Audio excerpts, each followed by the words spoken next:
क्या आपने कभी गौर किया है कि नेचर ने मर्दों को ये दो लटकते हुए बॉल्स क्यों दिए हैं? ये कोई आम बॉल्स नहीं है भाई, ये तो सीधी सीधी जिंदगी बनाने की फैक्ट्री है, यानी स्पर्म बनाने वाली इंडस्ट्री, वो भी हर वक्त हर दम। अब सवाल यह बनता है कि अगर ये इतने ही कीमती हैं, तो नेचर ने इन्हें बॉडी के अंदर किसी सेफ लॉकर में क्यों नहीं रखा? बाहर लटकाकर रिस्क पर क्यों छोड़ दिया? जवाब है टेम्परेचर का चक्कर। देखो, हमारा बॉडी टेम्परेचर नॉर्मली होता है तकरीबन 37 डिग्री सेल्सियस, लेकिन स्पर्म बड़े नाजुक मिजाज होते हैं, इन्हें चाहिए होता है 2 से 3 डिग्री कम टेम्परेचर। इसीलिए नेचर ने कहा इनको बाहर ही रहने दो, अंदर बहुत गर्मी है। और सिर्फ बाहर ही नहीं रखा, बल्कि साथ में एक जबरदस्त ऑटो पायलट सिस्टम भी लगा दिया। जब सर्दी पड़ती है तो बॉल्स ऊपर को सिमटकर बॉडी के करीब आ जाते हैं, जैसे कह रहे हो भाई ठंड लग रही है, जरा हीटर के पास आ जाए।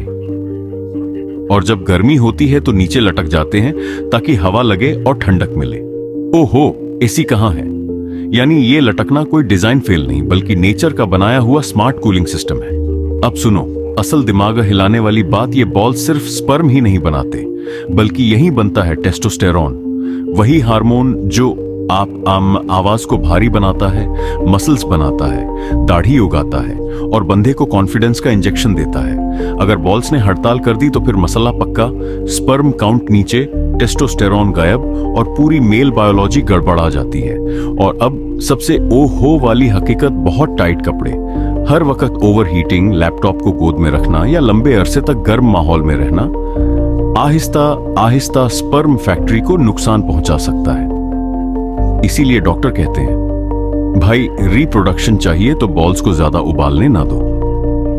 और हां, बॉल्स इतने सेंसिटिव होते हैं कि वहां हल्की सी चोट भी सीधा वेगस नर्व को जगा देती है, जिसके बाद पूरा जिस्म कहता है बस अब बर्दाश्त नहीं, दर्द, चक्कर, मतली सब एक साथ फ्री में।